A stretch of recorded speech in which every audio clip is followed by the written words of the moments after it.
Hello दोस्तों, मैं हूं ब्रिजेश मौर्य। आपका हमारे YouTube channel yes computer institute में स्वागत है। तो चलिए दोस्तों, आज मैं आपको बताने वाला हूं लिब्रे ऑफिस राइटर में स्टाइल्स मेनू के बारे में। इस मेनू में आज मैं आपको बताऊंगा कि इस स्टाइल्स मेनू में कौन कौन से कमांड पाए जाते हैं, इनका कैसे प्रयोग किया जाता है और साथ ही साथ क्या शॉर्टकट की होती हैं। तो चलिए, सबसे पहले मैं आपको टाइटल के बारे में बताता हूँ कि किस तरह से आप टाइटल को बनाते हैं। टाइटल यदि अगर आप किसी भी टेक्स्ट को अगर टाइटल के रूप में बनाना चाहते हैं तो सबसे पहले आपको उस टेक्स्ट को सेलेक्ट करना होगा। सेलेक्ट करने के बाद आप यहां से जाएंगे स्टाइल्स मेनू में। स्टाइल्स मेनू पे जाने के बाद आप टाइटल पे क्लिक करेंगे। जैसे ही आप टाइटल पे क्लिक करेंगे, टाइटल पे क्लिक करने के बाद आप यहां पे देख सकते हैं कि ये जो हमारा टेक्स्ट है ये टाइटल के रूप में दिखाई दे रहा है। इसी तरह से यदि अगर आप किसी भी टेक्स्ट को सब टाइटल के रूप में देखना चाहते हैं तो आपको उस टेक्स्ट को सेलेक्ट करना पड़ेगा। सेलेक्ट करने के बाद आप जाएंगे स्टाइल्स पे। स्टाइल्स पे जाने के बाद आप सब टाइटल पे क्लिक कर देंगे। जैसे ही आप सब टाइटल पे क्लिक करेंगे, सब टाइटल पे क्लिक करने के बाद आप यहाँ पे देख सकते हैं कि हमारा एक मुख्य टाइटल है और उसका यहाँ पे एक नीचे सब टाइटल दिखाई दे रहा है। बस ये टाइटल और सब टाइटल आप या तो ऑलरेडी आप यहाँ से स्टाइल्स पे बने हुए हैं, आप इनका डायरेक्टली प्रयोग कर लीजिए, अथवा आप किसी भी टेक्स्ट को सेलेक्ट करने के बाद आप यहाँ से बस इस फॉन्ट को चेंज कर लीजिए और उसकी साइज़ को चेंज कर लीजिए। इसके बाद बोल्ड, इटैलिक जैसा भी आपको करना है इस तरह से भी चाहे आप इसकी फॉर्मेटिंग कर सकते हैं। लेकिन यदि अगर आप डायरेक्टली फॉर्मेटिंग चाहते हैं तो इसके लिए आप स्टाइल्स का प्रयोग करिए। और स्टाइल्स का प्रयोग करने से आपके जो फॉन्ट है, जो साइज़ है, जो बोल्ड, इटैलिक है, ये सभी एक साथ हो जाते हैं। आप जैसा कि यहाँ पे देख सकते हैं कि जो मैंने टेक्स्ट सेलेक्ट किया है इसमें बोल्ड अप्लाई किया गया है। साथ ही साथ इसकी जो साइज़ है ये 28 पॉइंट रखी गई है और जो फॉन्ट है आपका लिब्रेशन सन्स लिखा रखा गया है। आप यहाँ से किसी भी फॉन्ट का और भी यूज कर सकते हैं आगे अपने स्टाइल को बदलने के लिए। आगे मैं आपको बताने वाला स्टाइल्स पे हेडिंग 1 किस तरह से दिखाई देता है। यदि अगर आप किसी भी टेक्स्ट को हेडिंग के रूप में रखना चाहते हैं तो आप चाहे तो Ctrl+1 का भी प्रयोग कर सकते हैं, अथवा आप हेडिंग 1 पे क्लिक कर देंगे। जैसे मान लीजिए कि मैं यहाँ से इस टेक्स्ट को हेडिंग 1 के रूप में रखना चाहता हूँ तो इसको मैं सेलेक्ट करूँगा और सेलेक्ट करने के बाद आपको स्टाइल्स पे जाना है। इसके बाद हेडिंग 1 पे क्लिक कर देना है। जैसे ही आप हेडिंग 1 पे क्लिक करेंगे आप यहाँ पे देख सकते हैं कि ये जो हमारा टेक्स्ट है ये हेडिंग 1 के रूप में कन्वर्ट हो चुका है। यहाँ पे आप इसकी जो साइज़ है इसको देख सकते हैं कि ये 18.2 पॉइंट है। इसी तरह से आपको किसी भी टेक्स्ट को सेलेक्ट करना है। अगर आप इसे हेडिंग 2 के रूप में रखना चाहते हैं, हेडिंग 2 बनाना चाहते हैं तो आपको स्टाइल्स पे जा करके हेडिंग 2 पे क्लिक करना है, जिसकी शॉर्टकट की Ctrl+2 होती है। आप इस पर क्लिक कर देंगे, आपका ये टेक्स्ट हेडिंग 2 की तरह से व्यवहार करेगा, जो कि हेडिंग 1 से थोड़ा सा छोटा होगा। इसी तरह से अगर आप किसी टेक्स्ट को हेडिंग 3 बनाना चाहते हैं तो उसे आप सेलेक्ट करेंगे, स्टाइल्स पे जाएंगे, इसके बाद हेडिंग 3 पे क्लिक करेंगे। इसका शॉर्टकट की Ctrl+3 होता है। आप ये याद रखिएगा कि CCC की परीक्षाओं में हेडिंग 1, हेडिंग 2 और हेडिंग 3 इनका शॉर्टकट की पूछा जाता है। यदि अगर आप हेडिंग 3 बनाना चाहते हैं तो इस पर क्लिक करेंगे। जैसे इस पे आपने क्लिक किया, क्लिक करने के बाद आप देख सकते हैं कि हेडिंग 1 थोड़ी सी हमें साइज़ में बड़ी दिखाई दे रही है, बोल्ड दिखाई दे रही है। इसी तरह से अगर आप हेडिंग 2 पे देखें तो इसकी साइज़ थोड़ी सी छोटी है और यहाँ पे आप हेडिंग 3 को देखेंगे तो उसकी साइज़ और छोटी है। यदि अगर आप इन सभी स्टाइल्स का प्रयोग कर लेते हैं और इस स्टाइल को अगर आप चाहते हैं नॉर्मल टेक्स्ट में रखना, तो नॉर्मल टेक्स्ट में रखने के लिए आपको जाना पड़ेगा स्टाइल्स मेनू पे। स्टाइल्स मेनू पे जाने के बाद आप यहाँ से टेक्स्ट बॉडी पे क्लिक करेंगे, जिसका शॉर्टकट की Ctrl+0 होता है। जैसे ही आप इस पर क्लिक करेंगे अथवा शॉर्टकट की यूज करेंगे Ctrl+0, ये तुरंत टेक्स्ट बॉडी आपने जैसे पहले नॉर्मल टेक्स्ट में लिखा था ये उसी तरह से ये नॉर्मल टेक्स्ट में हो जाता है, जिसकी स्टाइल यहाँ पे टेक्स्ट बॉडी नाम दर्शाई गई है। तो आपने इस तरह से देखा कि हमने किस तरह से टेक्स्ट बॉडी का प्रयोग किया, टाइटल का कैसे प्रयोग किया। अगर आपको कहीं प्रयोग करना है तो आप कर सकते हैं बड़े ही आसानी तरीके से।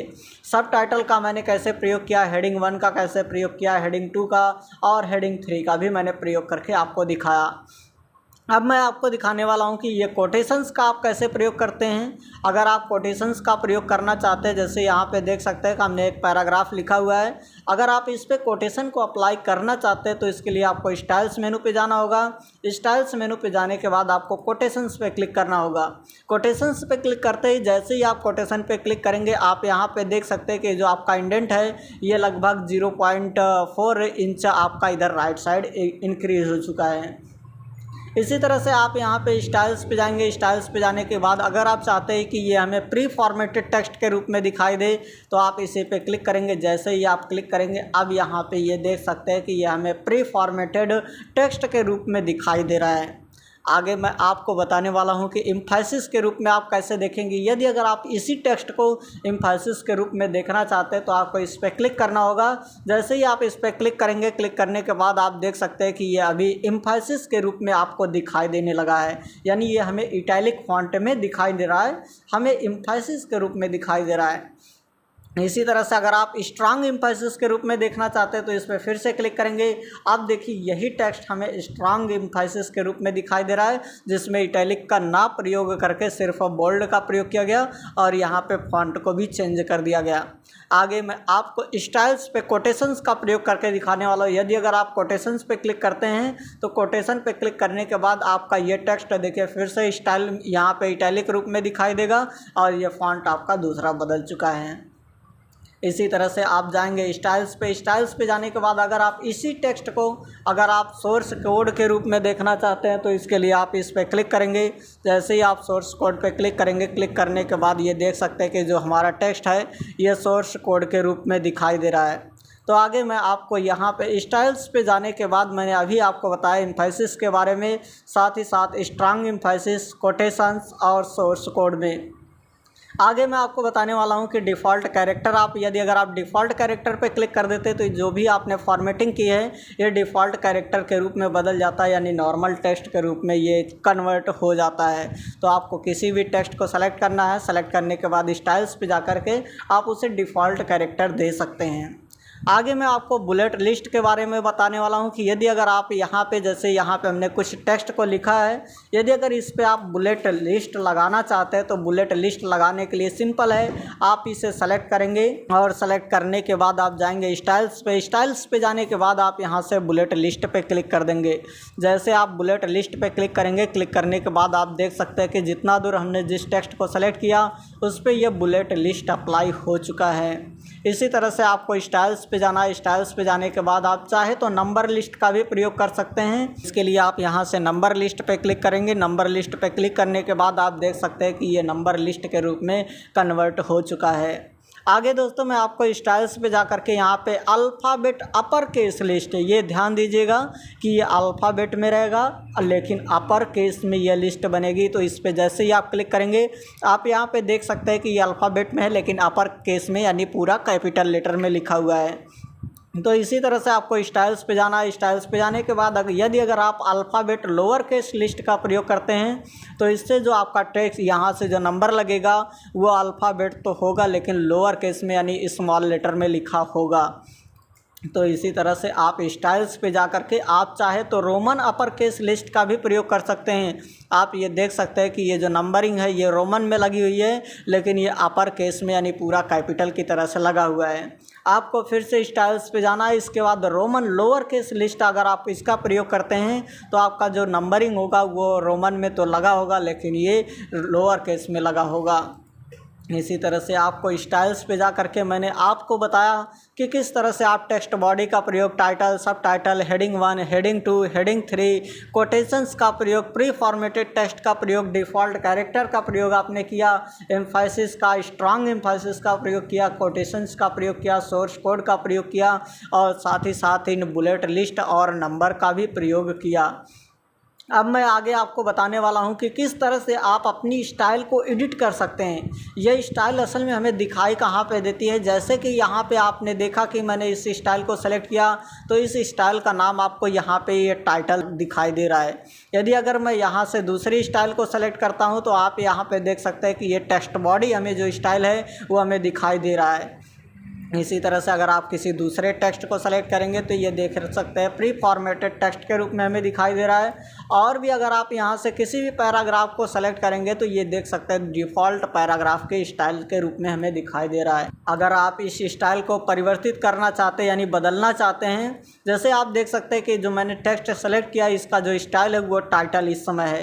जैसे कि मैंने आपको बताया था कि यहाँ से टाइटल पर क्लिक करके मैंने इस टेक्स्ट को टाइटल के रूप में स्टाइल दे दिया था। इसी तरह से आपको जाना है, यदि अगर आप इस स्टाइल को अगर आप बदलना चाहते हैं तो अपडेट सेलेक्टेड स्टाइल का प्रयोग करेंगे। लेकिन यहाँ पे मैं एडिट स्टाइल का प्रयोग करने वाला हूँ। एडिट स्टाइल पे जैसे ही आप क्लिक करेंगे, एडिट स्टाइल पे क्लिक करने के बाद आप यहाँ से इसको एडिट कर सकते हैं। जैसे इसका अलाइनमेंट चेंज कर सकते हैं। अलाइनमेंट चेंज करने के लिए जैसा आप यहाँ पर देख सकते हैं कि ये सेंटर में है, यदि अगर आप इसे लेफ़्ट में रखना चाहते हैं तो आप इसे लेफ़्ट में भी रख सकते हैं। तो मैं यहाँ से इसकी स्टाइल को चेंज कर रहा हूँ, इसको मैंने लेफ़्ट कर दिया।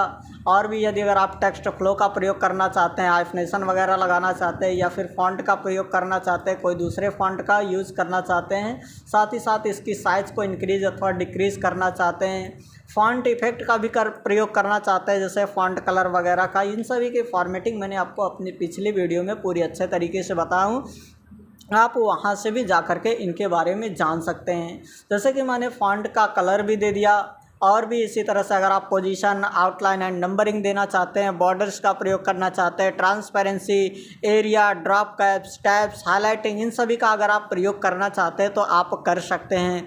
करने के बाद जैसे ही आप यहाँ से अप्लाई पे क्लिक करेंगे, अप्लाई पे क्लिक करने के बाद आप ये देख सकते हैं कि जो हमारी स्टाइल है ये इस तरह से ये अपडेट हो चुकी है, लग चुकी है। इसी तरह से अगर आप मान लीजिए कहीं आप सेलेक्ट करते हैं, सेलेक्ट करने के बाद स्टाइल पे जा करके यदि अगर आप टाइटल पे क्लिक करेंगे तो आप देख सकते हैं कि जो हमारी टाइटल की स्टाइल है अब ये इस तरह से आ रही है। पहले आपने देखा था कि वो हमें दूसरी स्टाइल में दिखाई दे रही थी, लेकिन अब ये जो स्टाइल है इसकी स्टाइल पूरी तरह से बदल चुकी है। यानी मैंने इस स्टाइल को क्या कर दिया, एडिट कर दिया। हमने उस स्टाइल को एडिट करके उसका जो कलर, जो फॉन्ट, जो साइज़ है, इन सभी को बदल दिया, एडिट कर दिया। अब अगर आप कहीं भी टाइटल का प्रयोग करेंगे तो आपको वो इसी तरह से दिखाई देने वाला है। आगे मैं आपको बताने वाला हूँ न्यू स्टाइल फ्रॉम सिलेक्शन। यदि अगर मान लीजिए कि हम यहाँ पे एक टेक्स्ट पैराग्राफ लिखे हैं, इस पैराग्राफ को मैं सेलेक्ट करता हूँ। मैं चूँकि हमें बार बार अगर मान लीजिए कि हमें बार बार यहाँ से रेड कलर की ज़रूरत पड़ती है कि टेक्स्ट को रेड कलर में दूँ, इसके यहाँ से फ़ॉन्ट को चेंज करके मैं चाहता हूँ कि बार बार हमें इसका प्रयोग करना है और इसको साथ ही साथ बोल्ड भी दिखाई दे। इटैलिक भी चाहते हैं, इटैलिक भी लगा सकते हैं। इसकी साइज़ को आप चाहते हैं कि हमें बार बार इंक्रीज़ करें, मतलब अगर हम चाहते हैं कि हमें बार बार इसी स्टाइल का प्रयोग करके ऐसे ही लिखना है, सेम ऐसे ही, तो आप क्या करेंगे, इसको सेलेक्ट करेंगे। क्योंकि बार बार आप यहाँ से ये फ़ॉन्ट, ये साइज़, ये बोल्ड, ये इटैलिक, ये कलर आप बार बार नहीं चेंज करेंगे। बार बार चेंज करने में आपको टाइम लगेगा। तो इसके लिए आप इसको सेलेक्ट करिए। सेलेक्ट करने के बाद जो भी जैसा भी आपको फॉर्मेटिंग बनाना है आप वैसे फॉर्मेटिंग बना लीजिए।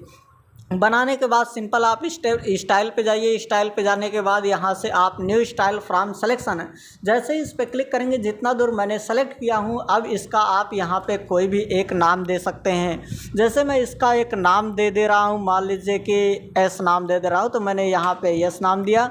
इसके बाद आप यहाँ से इसको ओके कर देंगे।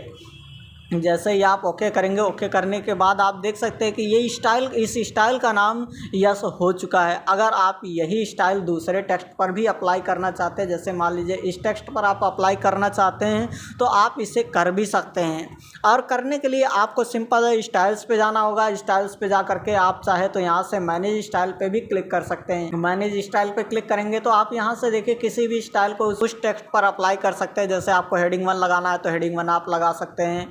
अथवा अभी आपने देखा था कि मैंने एक टाइटल को देखिए कन्वर्ट कर दिया था, बदल दिया था, ये दूसरी तरह से दिखाई दे रही है। इसी तरह से यहाँ पे आपने देखा कि मैंने एक यस नाम से एक स्टाइल को बनाया। इस यस नाम के स्टाइल पे यदि अगर मैं क्लिक कर दूँ, डबल क्लिक करूँगा, तो यही जो स्टाइल है ये सेम स्टाइल हमारे इस टेक्स्ट पर भी अप्लाई हो जाता है। तो इस तरह से आप स्टाइल्स का प्रयोग करेंगे। इसके लिए आप साइड बार का भी प्रयोग कर सकते हैं, स्टाइल्स को शो करवा सकते हैं। तो चलिए दोस्तों, अब मैं आपको स्टाइल्स पे जा करके यहाँ से लोड स्टाइल्स के बारे में बता देता हूँ। लोड स्टाइल के लिए आप लोड स्टाइल पे क्लिक करेंगे। लोड स्टाइल पे क्लिक करने के बाद आप यहाँ पे देख सकते हैं कुछ कैटेगरी दी गई है, कुछ टेम्पलेट दिया गया है। यदि अगर आप इस कैटेगरी का ये टेम्पलेट अगर यूज़ करना चाहते हैं, उसकी फॉर्मेटिंग, जैसे मान लीजिए मैं यहाँ से बिजनेस करेस्पॉन्डेंस का, यहाँ पे मॉडर्न बिजनेस लेटर सेरिफ का यूज़ करना चाहता हूँ, तो इस पर मैं क्लिक करूँगा और इन सभी बाकी पे सही का निशान लगा देना है आपको, क्योंकि आप इसकी फॉर्मेटिंग यहाँ पे यूज़ करने वाले हैं। इसके बाद जैसे ही आप यहाँ से ओके क्लिक करेंगे, आप चाहे तो फ्रॉम फाइल का भी प्रयोग करके कोई भी एक फ़ाइल ओपन करके उसकी फॉर्मेटिंग को भी इस पर अप्लाई कर सकते हैं। इसके बाद आप जैसे ही यहाँ से ओके पे क्लिक करेंगे, ओके पे क्लिक करने के बाद सेम फॉर्मेटिंग आपकी इस पर अप्लाई हो जाती है। आगे दोस्तों अब मैं आपको स्टाइल्स पे जा करके यहाँ से अब आपको अपडेट सेलेक्टेड स्टाइल्स के बारे में बताना है। यदि अगर मान लीजिए कि हमारी ये जो सेलेक्टेड स्टाइल्स है ये यस नाम से है इस समय, लेकिन ये इस तरह से दिखाई दे रहा, अगर हम चाहते हैं कि इसको बदल दें तो बदलने के लिए जैसे मान लीजिए कि मैं इसकी साइज़ को यहाँ से और भी ज़्यादा इंक्रीज़ कर देता हूँ। इंक्रीज़ करने के बाद ये फ़ॉन्ट को मैंने बदल दिया। फ़ॉन्ट को बदलने के बाद अब मैं चाहता हूँ कि इसको अपडेट कर दूँ, चूँकि पहले यस नाम वाली जो फॉर्मेटिंग थी हमें इस तरह से दिखाई दे रही थी, अब मैं इस तरह से देखना चाहता हूँ। जैसे मैं यहाँ से स्टाइल्स पे जा कर के एडिट स्टाइल का प्रयोग किया था उसी तरह से अब मैं पहले से कर चुका हूँ। करने के बाद अब मैं इसको चाहता हूँ अपडेट कर दूँ, तो बस आपको इस पर क्लिक कर देना है। क्लिक करने के बाद आप देख सकते हैं कि ये स्टाइल हमारी अपडेट हो चुकी है और नीचे भी वही स्टाइल अप्लाई है। यदि अगर आप इस स्टाइल का कहीं और प्रयोग करना चाहते हैं तो इसके लिए आप सेलेक्ट करेंगे, स्टाइल्स पे जाएंगे और मैनेज स्टाइल पे जा करके जब यहाँ से आप यस वाली स्टाइल पे क्लिक करेंगे तो आप देख सकते हैं इसकी स्टाइल इस तरह से कन्वर्ट हो जाती है, बदल जाती है। तो सो आई होप दोस्तों अब आपने पूरी अच्छे तरीके से सीख चुके होंगे कि एडिट स्टाइल का आप कैसे प्रयोग करते हैं, अपडेट सेलेक्टेड स्टाइल का कैसे प्रयोग किया जाता है, न्यू स्टाइल फ्रॉम सिलेक्शन का कैसे प्रयोग करते हैं, लोड स्टाइल का कैसे प्रयोग होता है, साथ ही साथ मैनेज स्टाइल का क्या प्रयोग होता है। यदि अगर आप CCC कर रहे हैं तो आप इन शॉर्टकट की को ज़रूर याद रखिए। जैसे कंट्रोल शिफ्ट के साथ F11 से अपडेट सेलेक्टेड स्टाइल होता है और इसी तरह से अगर आप न्यू स्टाइल फ्रॉम सिलेक्शन पे क्लिक करते हैं तो इसकी शॉर्टकट की शिफ्ट के साथ F11 होती है और मैनेज स्टाइल के शॉर्टकट की F11 होती है। आप इन शॉर्टकट की को ज़रूर याद रखिए। और यदि अगर आपको ये हमारी वीडियो अच्छी लगी तो आप हमारे चैनल को सब्सक्राइब करें, साथ ही साथ बेल आइकन को भी प्रेस करें ताकि आने वाली वीडियो की नोटिफिकेशन आपको मिलती रहे। जय हिंद, नमस्कार दोस्तों।